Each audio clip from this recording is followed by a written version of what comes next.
Hey, before we get going, I want to give a quick shout out to our sponsor, eToro. Let's talk about trading. Maybe your MO is just stacking sats once a week, or you're one of those cowboy altcoin traders who go deep into technical analysis. I don't know. Maybe you're just a muggle and you're trying to get into this whole cyber cash thing. Maybe you actually do want to put some skin in the game, but you have no idea where to begin. Now there's one trading app for all of that. eToro. It's a trading platform and mobile app that lets you buy and sell cryptocurrency. And it's also the #1 social trading platform in the world. Listeners, you might even be asking, what the hell is a social trading platform?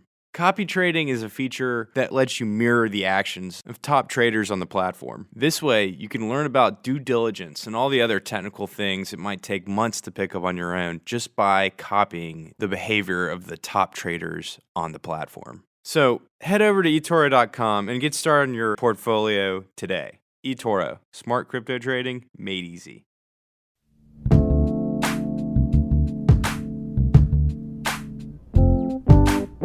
Hey, Dave Hollerith here. The World Economic Forum met in Davos last week.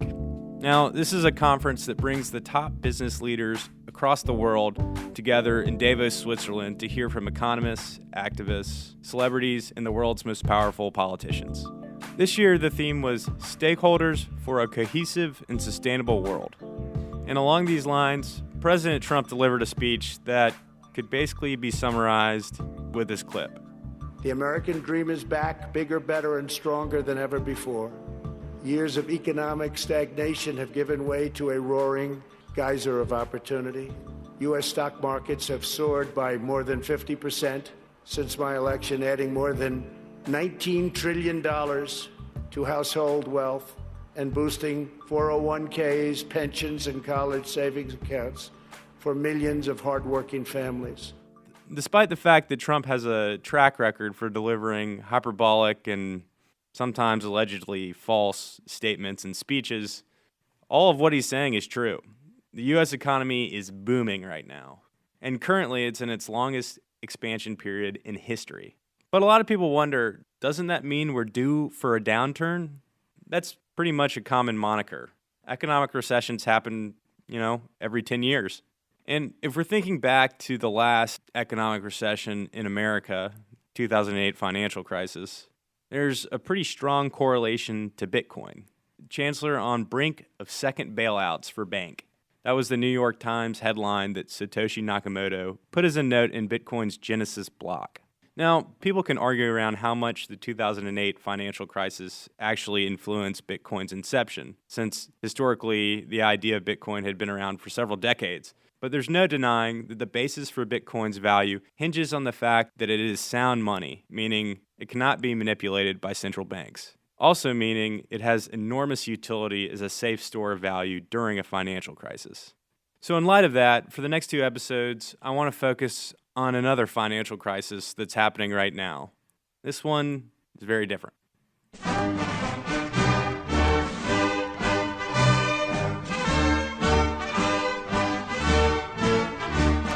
So, this is the national anthem of Lebanon, a country in the midst of a very unique political and economic crisis. Since October, citizens have been protesting in the streets, banks have placed restrictions and outright blocks on people trying to get their money out, and at the heart of these problems is what can best be described as political mismanagement and a good old-fashioned central bank Ponzi scheme. Connected to all this is the diaspora. These are Lebanese migrants and descendants who, for one reason or another, live in other parts of the world, but might still very well have family back in Lebanon. In total, there are approximately 4 million people living in Lebanon, while the Lebanese diaspora is ranged to be anywhere between 4 and 8 million worldwide. Yeah, it's big. Within the diaspora is a small contingent of educated and engaged people who are supporting those living in Lebanon by sharing information and offering solutions for how its economy could get back on track before things get even worse. They're mostly doing this through Twitter and other social media applications like Discord. Bitcoin, as well as a central bank-backed cryptocurrency, are 2 solutions currently being discussed. For the next 2 episodes, I have interviews with 2 members of the diaspora who currently live in the U.S. This episode mainly focuses on understanding the current Lebanese financial crisis in all its complex historical, political, and economic turmoil. My guest is Mike Azar, a financial consultant and lecturer who can walk us through how all this got started and what it might mean for the country's future.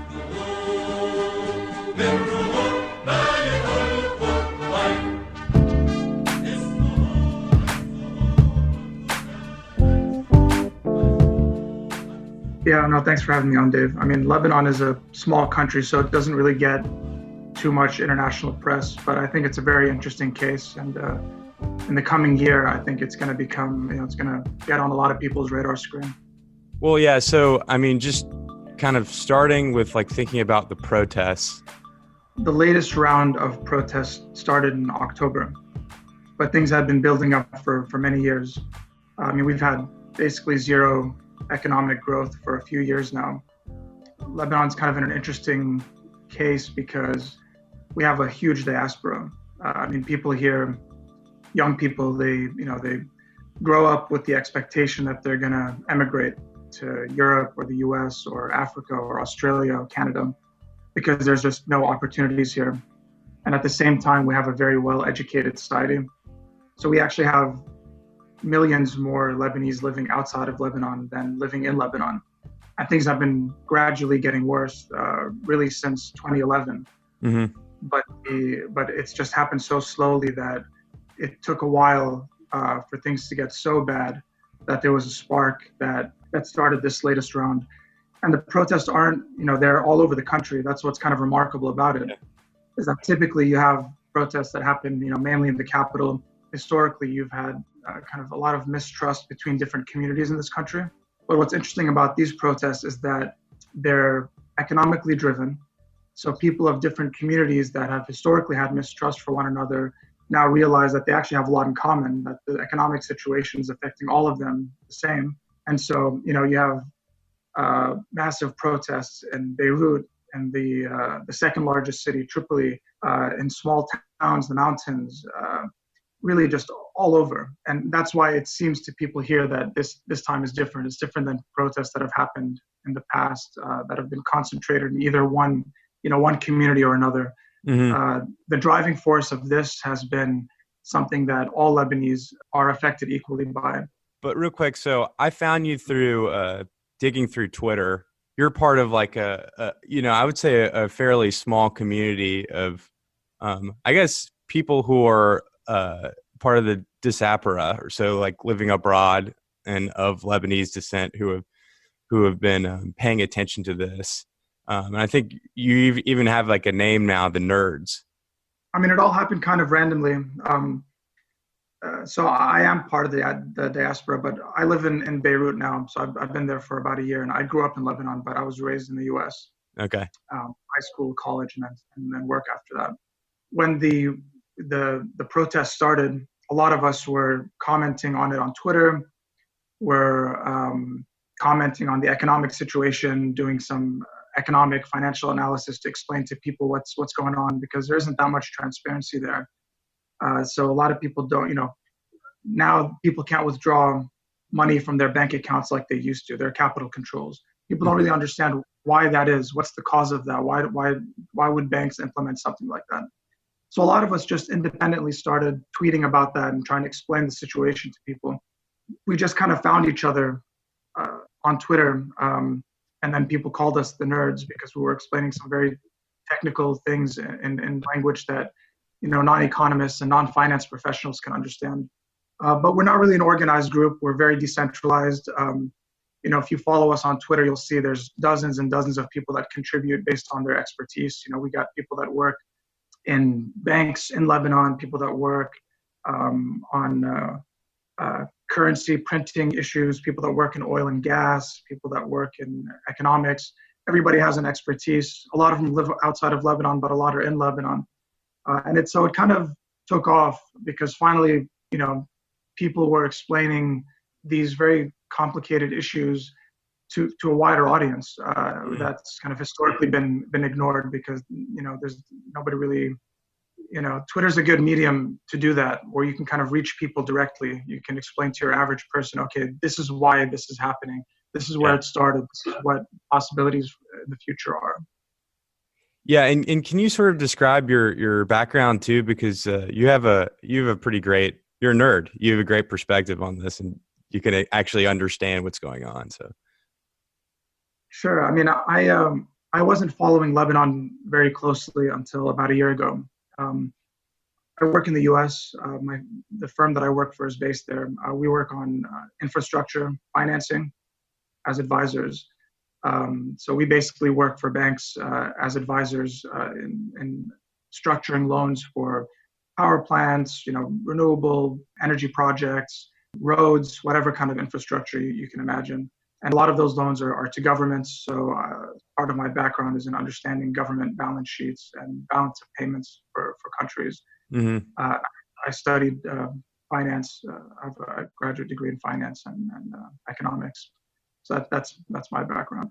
But I've learned a lot from the other nerds who have a lot more expertise than I do on specific topics.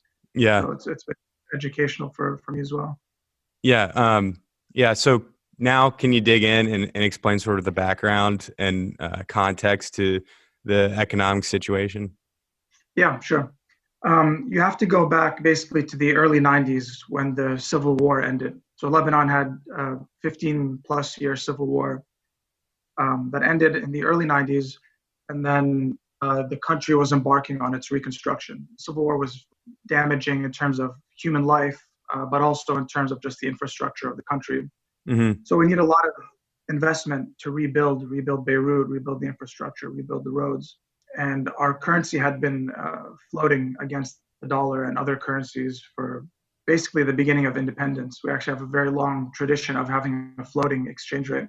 But in order to reduce the risk to foreign investors, the government and the central bank decided to fix the exchange rate against the US dollar. So the exchange rate has been about 1,500 liras to the dollar. And that's basically where the current crisis finds its origin. From that point on, there was a lot of foreign investment in Lebanon to rebuild.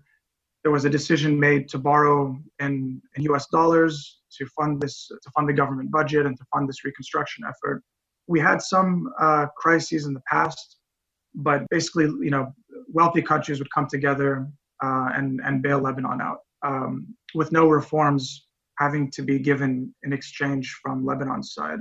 So what that ended up doing was just kicking the can down the road. We also got a lot of help from the Gulf Arab countries who would come and make big deposits into the Lebanese banking system. When you want to think of, okay, well, why did Lebanon need dollars in the first place?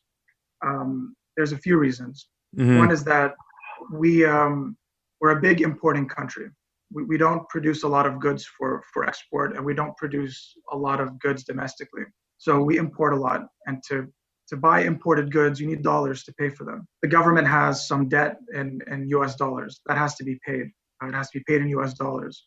So there's this need for dollars in the country. And so the central bank has always been on a mission to expand its dollar reserves to be able to meet that demand for dollars that the country has. Now, I talk about this on my Twitter thread, mm-hmm. where typically central banks get dollar reserves from exporters, right? So if I'm an exporter in Lebanon, I sell my good abroad for dollars. Now I have $100. I'll go to the central bank and exchange it for the local currency because that's really what I need. Right? That's what I pay my dollars in. That's what my spending currency is in. So now the central bank has $100, $100 US dollars in its reserves. It can use those now to sell dollars to importers who are on the other side, who need dollars to import goods. That's typically how it happens. There are some other ways that central banks can get dollars as well. If I'm a big foreign investor, I want to invest in a project in Lebanon, I'll go to the central bank, sell it some dollars, get the local currency, and then use that to invest in some project inside the country. Now, Lebanon's case is different because we don't export anything, so we're not getting dollars that way. We have very few foreign investors pumping dollars into the country, so we get few dollars that way. But one thing we do have is a very large and successful diaspora living abroad, right? They live in the Gulf, they live in North America, Europe, really all over the place, and they tend to be very successful and still very attached to their country. So they send money to Lebanon, they send money to support their families there, they send money and they open accounts and send money to deposit there. And the interest rates have been pretty high in Lebanese banks that Lebanese banks have offered depositors. So that's really encouraged Lebanese people abroad to send money there because you can earn 5, 6, 7, 10% on your savings account in Lebanon versus, in the last few years, you earn 1% or less in the US. Right. So the depositors who are typically outside of the country are sending dollars back to the central bank. Exactly. And that helped the central bank maintain the fixed exchange rate. Now, in 2008, after the global financial crisis, people had a lot of mistrust of Western banks, but Lebanon was kind of insulated from that because our banks aren't really that exposed to investments outside of the country. We have a pretty conservative banking system. Mm-hmm. So a lot of people actually ended up taking money from US banks, for example, and sending it to Lebanese banks where they thought it was safe. So we got tens of billions of dollars flowing into the country.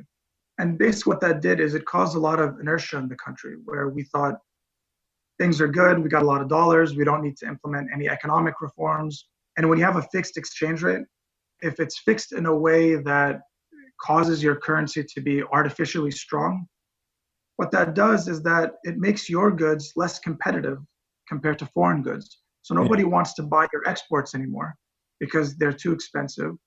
And foreign goods are much cheaper relatively. Consumers inside the country will import goods from abroad. So what you see after 2008 is that imports just stepped up. So we started importing a lot more. Our current account deficit is something like 25% of GDP, which is just really remarkable. Mm-hmm. Countries with a 6 to 10% current account deficit are in crisis territory. We were at 25%, and we were able to sustain that because we had so many dollars flowing from outside, from the Lebanese diaspora outside, and then we just would gradually spend those dollars down to keep sustaining our import habit.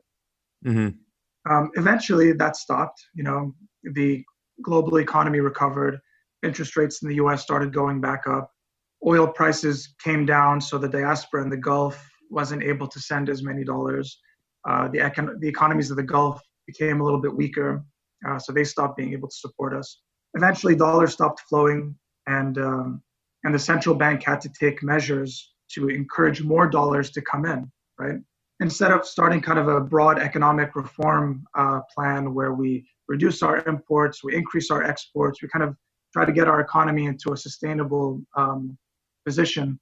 What the central bank and the political class did was try to encourage more dollars to come in. Let's get more depositors to send their money to Lebanon. So they did that by jacking up interest rates.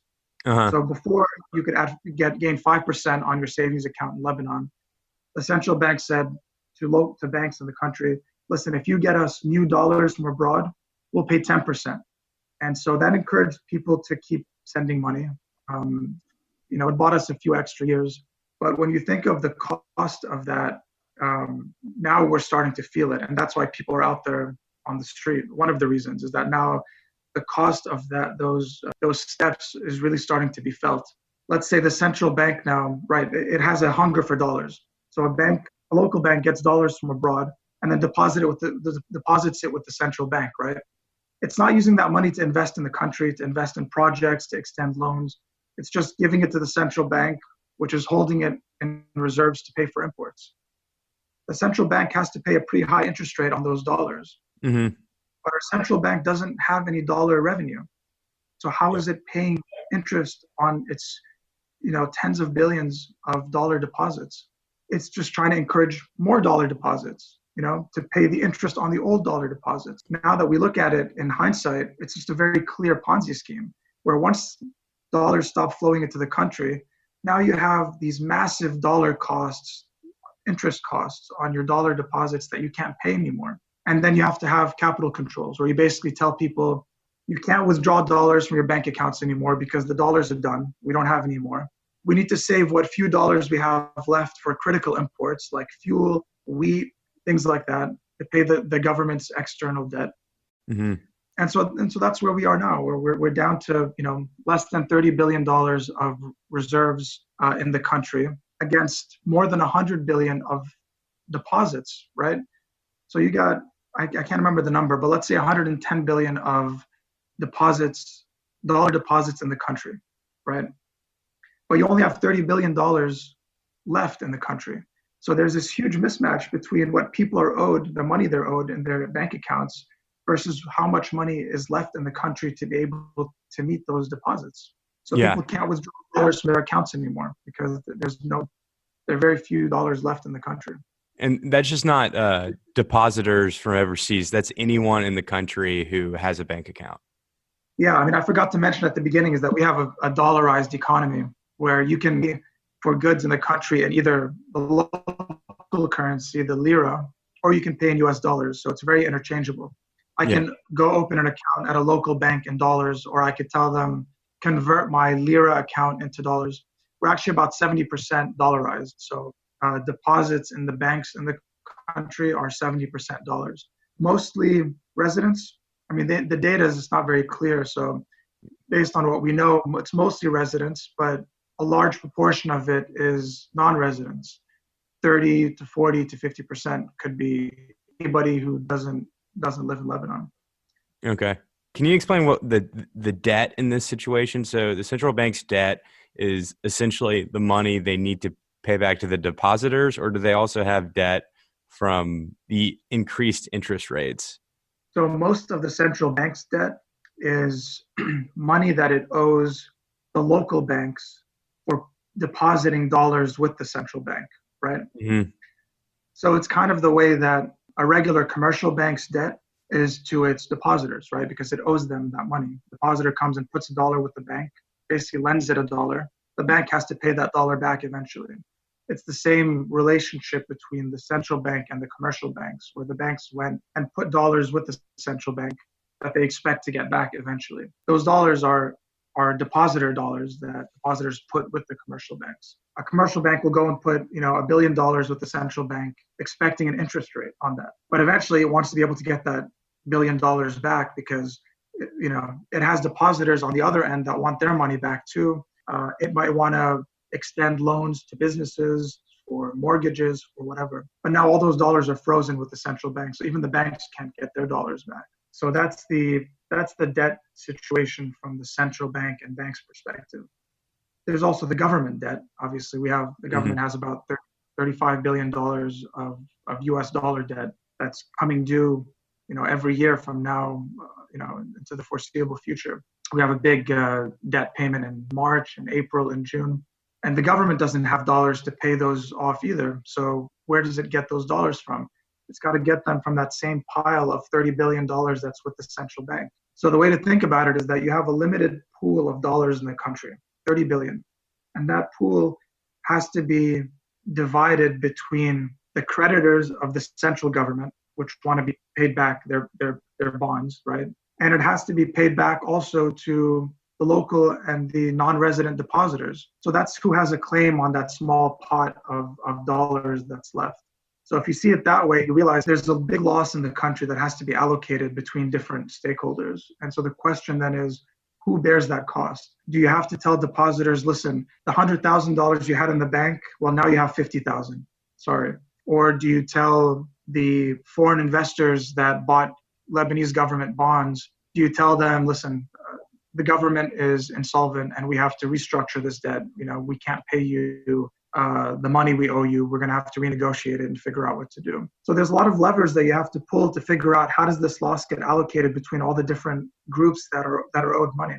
Yeah. That's kind of a big question in the country now. Yeah. The political situation too is that currently there's not really a political party in power. The prime minister stepped down. He's been managing the government until somebody is found, but there's sort of an issue of trust, right? I mean, that's a great point. The cabinet resigned a couple months ago. We're still working on forming a new cabinet now. It might be formed today, but who knows? That's just what the press is saying at the moment. So you have this political paralysis in the country where nobody makes decisions. Mm-hmm. There's a caretaker cabinet. So the old cabinet's still supposed to be functioning as a caretaker. But even when the cabinet before it resigned, there's still political paralysis. There's no tough decisions are being made. So the only decisions that are made is how can we kick the can down the road and avoid having to make any decisions until the future, because nobody wants to bear the responsibility of these very difficult and painful decisions that have to be made that are going to be very costly for the taxpayer, for Lebanese citizens, for the country, for the economy for the next few years. So that's the consequence of that, is that no decisions are made. And that $30 billion pot that I told you about is just decreasing day by day. And when that pot decreases, that means the loss increases. The pain is going to be much greater the longer we wait to start facing this crisis. What's sort of the economic impact to just citizens right now? Like I know there's been tons of reports of people not being able to actually access their bank account, or at least there are caps on the withdrawals they can have. But explain present, and then also what could happen if things continue this way. So the effect now starts with the capital controls that have been implemented unofficially in the country, where bank by bank, they've limited the amount of dollars that depositors, and not just individuals, but even companies and anybody can withdraw from their accounts. That also means they've limited the amount of transfers you can make abroad. So if you're you own a supermarket, you want to buy some goods to stock your shelf, you can't go to the bank anymore and say, hey, listen, I have $10 million in my account. I need to transfer $1 million abroad to pay my depositor, to pay my the company that I'm buying this product from. Vendor, yeah. So you see the quantity of products in supermarkets decrease. Everything is cash-based now. So that supermarket owner basically has to use what banknote cash he has to be able to buy his imports, right? Mm-hmm. So if he has some local currency, from his sales, right? He's selling products, he's collecting revenue in local currency. He needs a way to get dollars. So he's going to go to the local currency exchanger, because the bank isn't doing this anymore. He has to go to the local currency exchanger and buy dollars from him. The local currency exchanger is not selling dollars for the official exchange rate anymore. He's not going to sell you $1 for 1,500 liras. Now I think the rate is something like 2,300. So the supermarket owner has to buy dollars for 40, 50% more, and then use those dollars to buy his goods from abroad. When he does that, that means prices in the supermarket are going to go up. So prices, even for local goods, are going up because very few goods are purely local, right? Everything has some component from abroad. Even if you have a farm here, you might be importing fertilizer, right? So some part of your cost of production might be from abroad. So we're starting to see inflation in the country. If you can't import goods, you may not be able to produce whatever good you produce for export. So exports actually end up going down too. When people are not able to withdraw money from their accounts, they're gonna tighten their wallet, right? They're not gonna spend as much. So the economy slows down naturally because of that. GDP contracts. What happens when that happens? Employment goes up. People stop spending. So, there's a whole series of things that happen. And basically what the result is you have severe contraction in your GDP. You have price inflation because you import a lot of goods that now are going to be more expensive. Mm-hmm. You have high unemployment. That's why it's so important for the political leadership to start implementing the reforms now, because the longer you wait, the more protracted that is going to be. And we're only just starting to feel the effects of it now. Mm-hmm. There's some forecasts that GDP might shrink 10% in 2020. I mean, that's a huge contraction.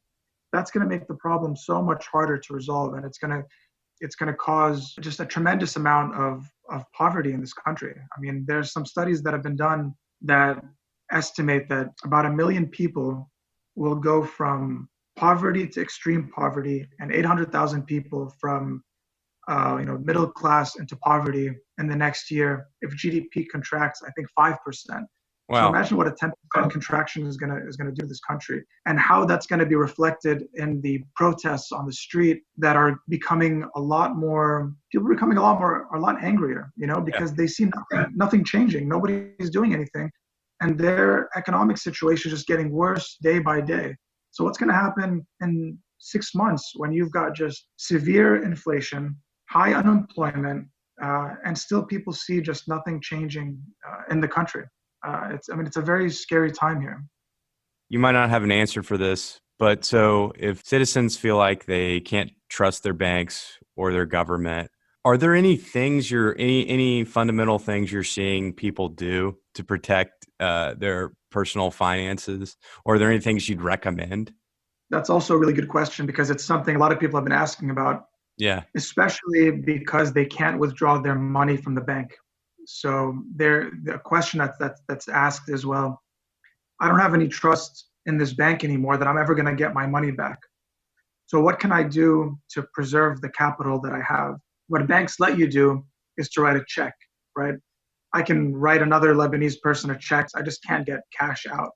So what a lot of people are doing is buying property, buying real estate. So you had this mini boom in real estate prices here, despite the economic contraction, because people rushed to just convert basically their deposits into land or into an apartment or something like that. But that only works when there's a seller willing to accept the money that you're giving him, which is also going to be frozen in the bank, right? Yeah. But there are very few cases where that works. It works if I have if I owe the bank money, if I've taken out a loan, then I'm willing to get paid by a check because then I don't care that I don't have cash because I can just use my frozen, bank account to repay a debt that I have to the bank. So I can close that debt out and I'm good. So people are trying to buy hard assets, gold, precious metals if you can, but that's very difficult to do now because you need cash to do that. A lot of people before the capital controls were put in place were already starting to do that, withdrawing money from the bank, trying to buy some assets or sending their money abroad. But still every day there's long lines at the banks to withdraw cash. Even though you have the capital controls, you still are able to withdraw $200 to $500 a week or whatever. But it's just tough when you can't get your dollars out. You can't get even your local currency out. There's capital controls on those too to keep inflation down. So you're really stuck. If people had known before, there's a lot they could do, but they were really enticed by these very high interest rates that the banks were offering. Yeah. So a lot of people have their money frozen for years. The banks would say, freeze your money in the bank for 5 years, we'll offer you a high interest rate. So a lot of people can't even withdraw their money because it's frozen for a few more years. Mm-hmm. And Mike, you don't have to answer this if you don't want to, but was any of your finances affected by this? Mine weren't because I only moved here about a year ago. So I haven't opened a bank account in Lebanon. But most of my family lives here. Mm-hmm. My aunts, my cousins, my young cousins who are graduating from college and whose future is affected now, who can't go study abroad if they wanted to, who have a hard time getting a job here. My aunts who are, need that money for their retirement. My grandparents who have money in the bank for their retirement.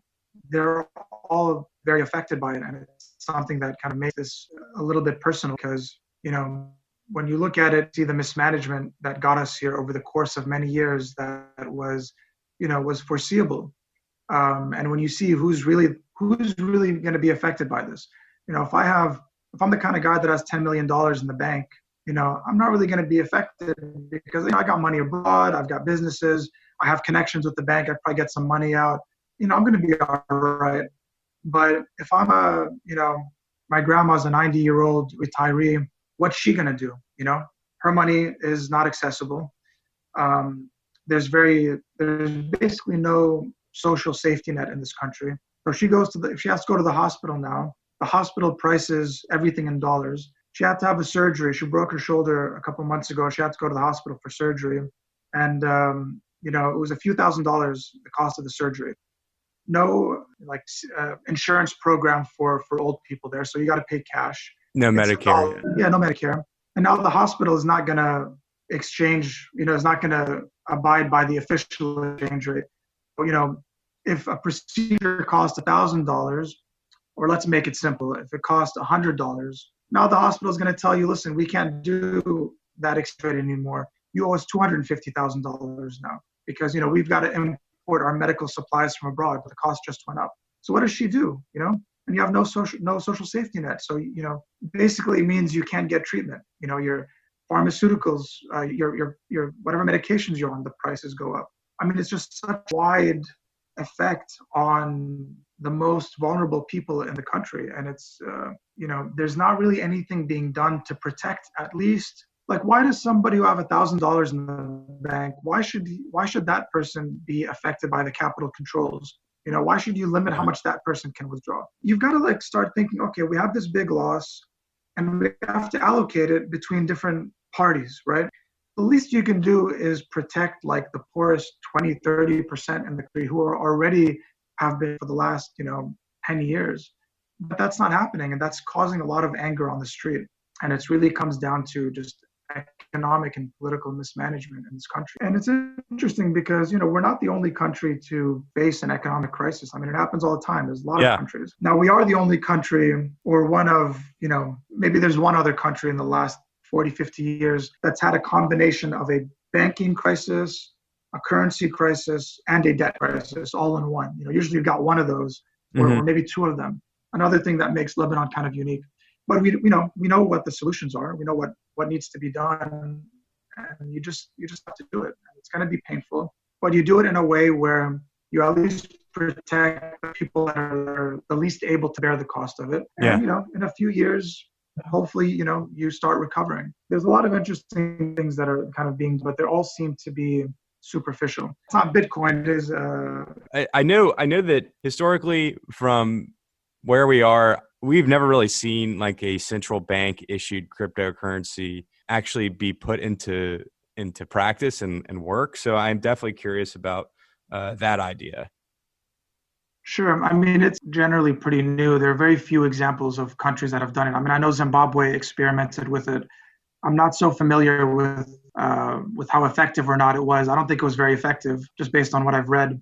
But I think your audience would be interested in Lebanon's case because, firstly, it's it's generally a middle-income country, very highly educated society, a big, successful, and educated diaspora abroad. So you rarely kind of come across a country with those characteristics, and the combination of crises that it has. Start thinking about central bank digital currency. So it's going to be a really good case study to see how this can be implemented, what are the effects, what are the benefits and the costs of it. Now, there aren't too many details out there about exactly what the central bank is planning to do because you can implement a digital currency in a million different ways depending on what your goals are. Yeah. Unlike kind of your standard cryptocurrency like Bitcoin, I mean, as you probably know, a central bank digital currency is still centrally controlled by central bank. Totally. So it's not the same thing. Which there could definitely be problems there if the whole point is to make a better system if the same group is running it. I mean, that's my thought.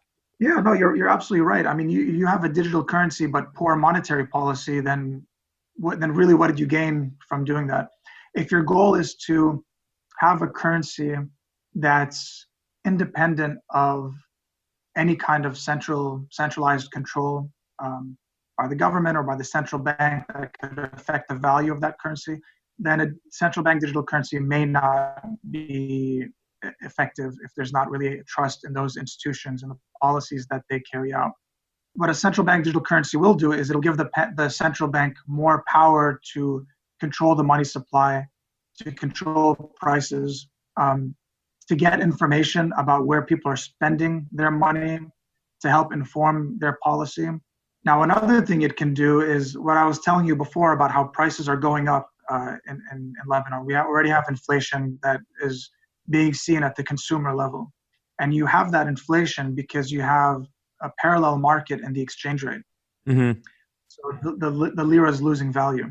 Now, if you have a central bank digital currency, you can kind of mask that, right? Because you have everything controlled through the central bank, right? You would as a depositor, you would exchange what money you have in your bank account, your dollars that are frozen. You can exchange them for digital currency, and that can become the new medium of exchange.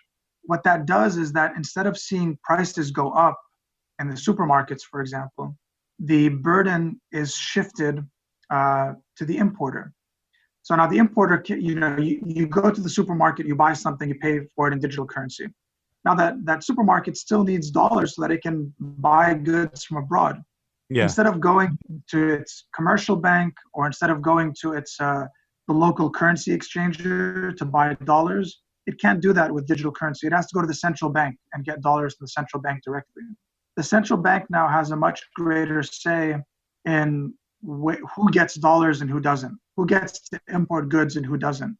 So instead of seeing prices go up in the market, you might just see goods disappearing from the supermarket, right? Because if I'm an importer and the central bank tells me I'm not going to give you dollars to stock up, cheese, imported cheese, then I just can't import it anymore, and that's it. The good just disappears. So you mask the inflation, and it takes the form of goods disappearing from the market. So that's kind of an unfortunate consequence of it. But once you have, if you end up in a situation where you have massive inflation in a country, that becomes very, very hard to get under control. Yeah. Digital currency might help you get that under control. It just gives you one more policy lever to use, but it's not a solution to the fundamental problem, right? I mean, those solutions are, take many years, and it's known what those are. You just have to import less and export more, and how you get there is where the disagreements will be. Yeah. Thinking towards Bitcoin, what have you heard of people using Bitcoin in Lebanon? I mean, we do have a Bitcoin community here. I mean, you might know there's actually a big, look up his name, big Bitcoin. Exactly, Saifuddin Amus. Yeah, he's here in Beirut. He teaches at a school here. Yeah. So there's this culture of kind of understanding cryptocurrencies and Bitcoin specifically, but it doesn't really have a broader use. It's kind of, as far as I know, there's not really any transactions that happen in Bitcoin here, not at any level that is kind of that you would really notice. I mean, even in the US, you see some places that accept Bitcoin, but in Lebanon, you don't really see that. It really is something that is only a specific segment of the population knows about and is engaged in. But you have a lot of enthusiasm around that. People know about Bitcoin. They know about all the other cryptocurrencies. I don't know how, at this stage, to what extent people are seeing Bitcoin as kind of an asset that they can put their money in because they don't trust the banks. They don't trust having deposits in the banks. It's still a very small community. But this idea that your money might not be safe in the bank, at least not now, based on the way things are now, until people see reforms and they see the economy coming back, there's a lot of distrust. And I think if people have been looking to assets that they can buy. Historically, we've been a very gold-based society. People have a lot of faith in gold, so a lot of people have gold at home. It's been a primary savings vehicle for people, and there's a lot of trust in it. So basically, real estate and gold, but there's even more trust in that. So Bitcoin, not yet. People are only now starting to really start talking about it more and more. But most of the population here is not really well off enough to, or not really plugged in also enough into that world. Yeah. So it takes time to get there. But when you have a country facing this type of crisis in the year 2020, with access to information because of the news, because of social media, whatever, information can spread very quickly, and very quickly people can start becoming aware of different options they have to put their money into, which is why I think it's a really interesting case study for audience of this podcast, because it's a very unique set of events where you have a country where the idea of cryptocurrency can really take hold, because you have a very well-educated society with a lot of demographic groups that are wealthy, that travel outside, that have a lot of information. And you have a banking crisis where people have started to distrust their banks. And you have people who are, experts in cryptocurrencies and their potential use and use case in Lebanon specifically. So really the next year or two is going to be a very interesting example of, the role of cryptocurrencies and Bitcoin in countries that are like Lebanon. Yeah, I mean, I'm like just beginning to think about this, and luckily a lot of our listeners are smarter than me and probably have more ideas. But I was thinking about how Bitcoin could play into the import-export situation, at least for the people living abroad. If they can't go through a bank to transfer money, they could do it through Bitcoin. Yeah, I mean that's because you can't transact in dollars anymore, basically Yeah, internally and externally. You need some way to pay for things outside, and if you can bypass the banking system here, that would be something that's very valuable because then you can at least start importing things. yeah, So if you can, send the business you're buying from Bitcoin, and then they send you the goods, that would be good. Now, technically, how that works and what infrastructure is needed and the effect of kind of Bitcoin's changing price from day to day, how that factors into a business's decision making in that regard is something that people who are a lot more intimately familiar with Bitcoin as a transaction currency will be able to tell you. But fundamentally, having a way to do cross-border transactions outside of the banking sector at this stage in Lebanon is something that would be extremely valuable for the country. yeah. And primarily right now, it is a store of value asset. People buy it, and that's their savings. It has happened significantly in places like Venezuela, where they are in hyperinflation, but it's not transitioned as much as a means of payment, at least right now. But like the volatility and all that is complex. I think even if you're an expert to sort of understand, and that's obviously like a hurdle there too. Is education for everybody and like actually improving how you'd use it. But okay, so I think my last question is just obviously this is not an optimistic story we're talking about, but is anything come out of this, or maybe your experience in getting involved with Lebanon's economic current affairs? Has anything given you hope? Yeah, I mean, there are a few things. Like, for example, this group, the Nerds group that's come together, that gives me a lot of hope because people are paying attention now. They're interested in learning about things that they were not interested in the past.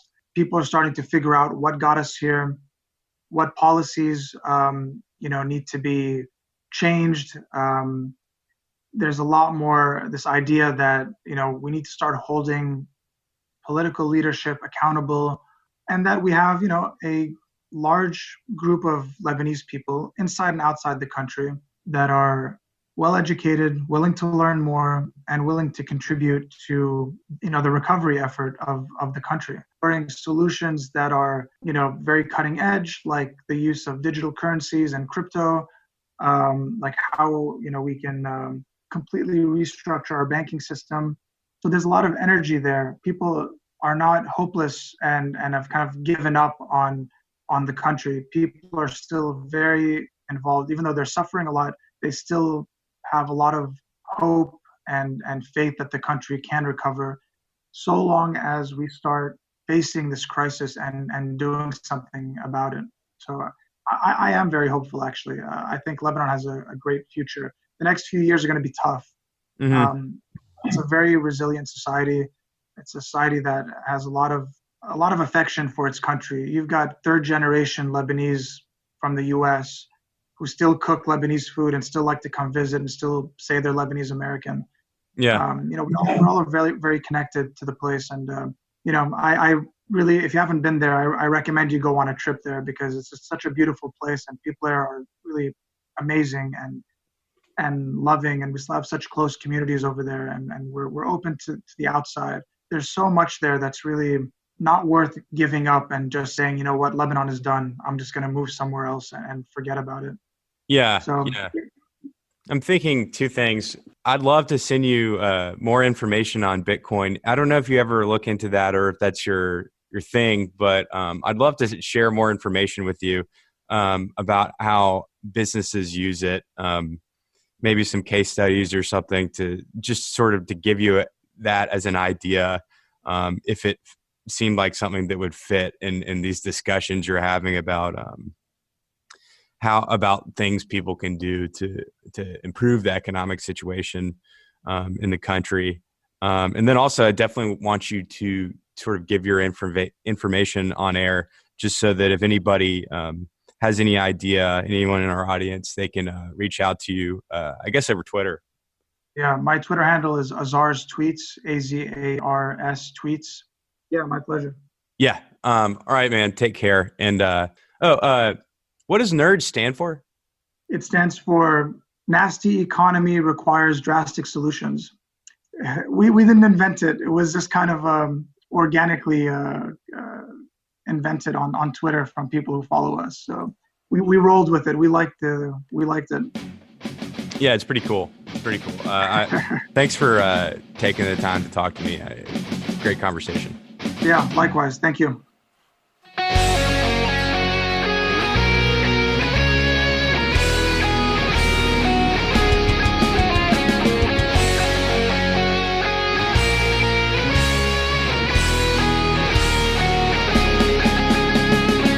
The Bitcoin Magazine podcast is a BTC media-produced podcast on the Let's Talk Bitcoin network.